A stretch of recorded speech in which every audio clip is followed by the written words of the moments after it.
Welcome back to day 79. We're on a roll. Today's practice is practicing triangle pose or Trikonasana, and we're going to use the chair to help modify and raise the pose up. We'll eventually get to using a block, but I really like to use the chair. So let's get started. Standing nice and comfortably, taking a few nice arriving breaths, inhaling arms overhead, and exhale, lowering.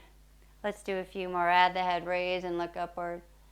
Exhale, lowering chin to chest as you allow yourself to arrive to your one pose practice today, letting everything else outside go. As you take one more nice full breath, drawing palms overhead. Exhale, palms together and down. As always, recommended, do a little bit of warming up before these static, more challenging poses. If you haven't done that, maybe pause, warm up, and come on back. Okay, with triangle pose, really important part is getting to flex at the hips.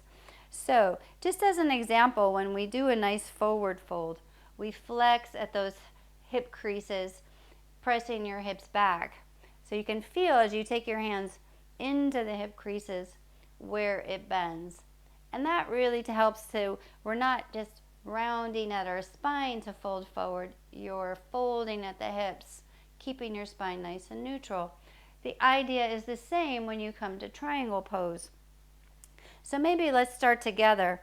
Just before we get to the practice, take your legs wide, hands on your hips, and just start to fold forward. So as you feel your hands pressing into your hip creases, hips press back as your chest floats forward. So feel that nice folding at the hips. All right. Sideways with an asymmetrical pose. If you turn the right foot and leg towards the right side of your mat, now your hands, keep your hips nice and level, so wiggle and feel that your hips are level. And then hands are still in those hip creases. Try to press that left hip back. So you're bending in that right hip crease. So you can feel that there. So what that really allows you to do is as the hips bend sideways or fold sideways, the spine and the shoulders move evenly with it. So the whole thoracic cage is moving together with the hips. And that really helps protect the spine, the sacrum, so that we're not jamming everything. So if you see, if I don't move at my hips, I'm folding at my spine, and that's just making everything round and bend.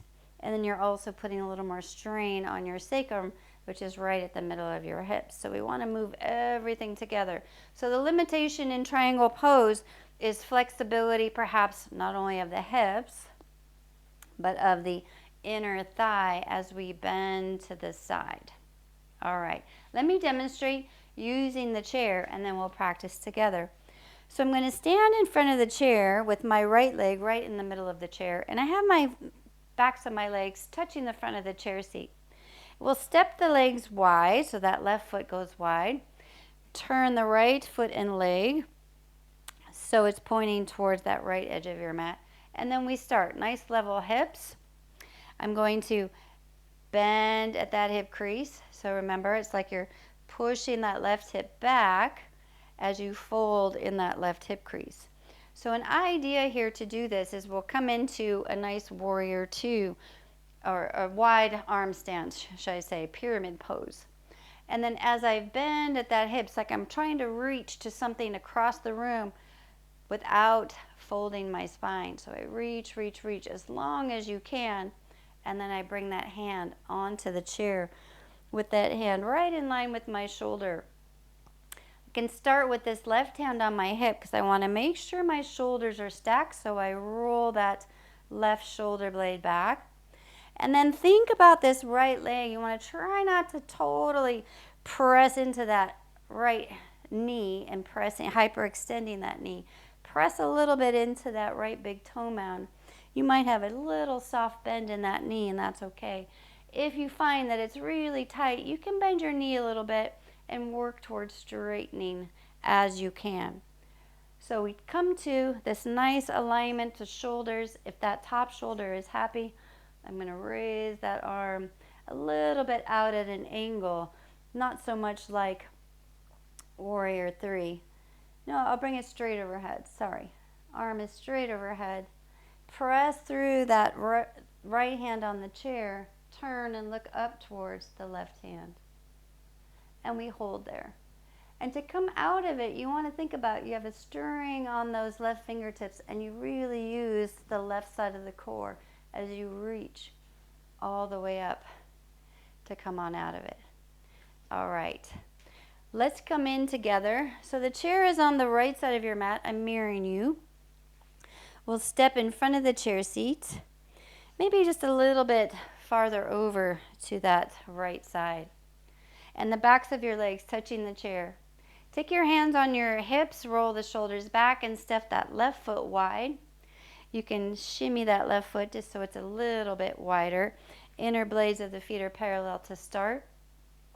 Turn the whole right leg and right foot towards the top right edge of your mat. And you can press that left heel just a tiny bit back. Same foot configuration as if you were coming into Warrior 2. Now level off across your hips. Take the arms nice and wide. Remember that folding at the hips, bending at your hip creases. You're going to reach towards the right side of your room. Keep your spine nice and long, hips level. When you get to your range of motion, bring that hand onto the chair seat. Top hand on your hip. Roll that right shoulder or that left shoulder back so your shoulders are stacked and in line with your hips.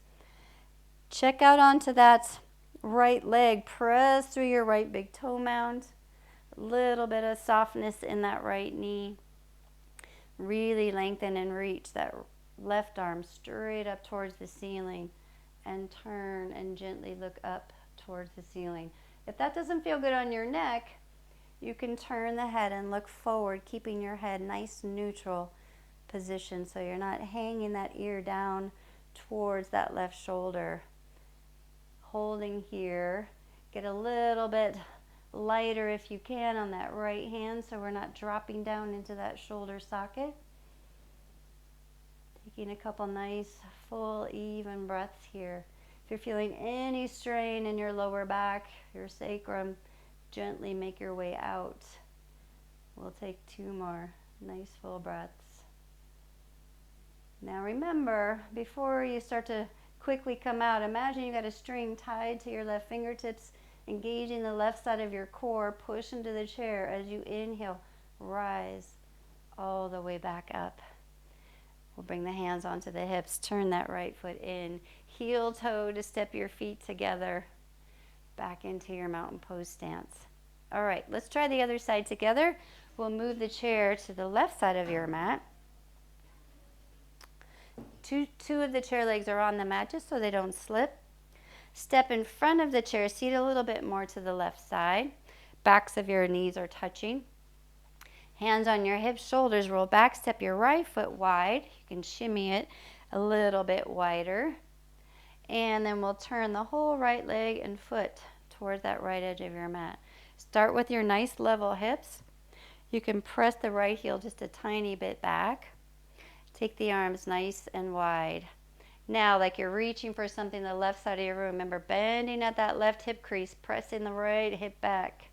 Reach as far as you can. Bring that hand to the chair. Right hand to your hip first, so you roll that right shoulder blade back.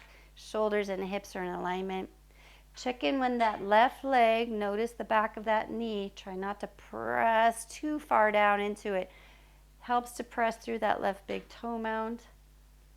And then when you're ready, raise that right arm, perhaps looking straight up towards the right fingertips.